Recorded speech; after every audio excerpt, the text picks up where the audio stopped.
Bandang dulo po yung titignan natin.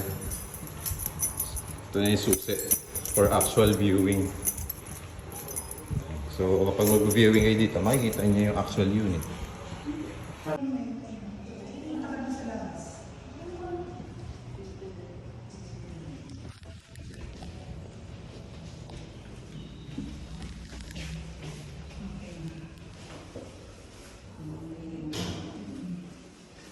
Okay na po, tama. Kung gusto nyo pa maging updated sa mga content natin dito sa ating account, just follow me dito sa aking TikTok account. At wag mo na rin akong kalimutan na i-follow sa aking official Facebook account.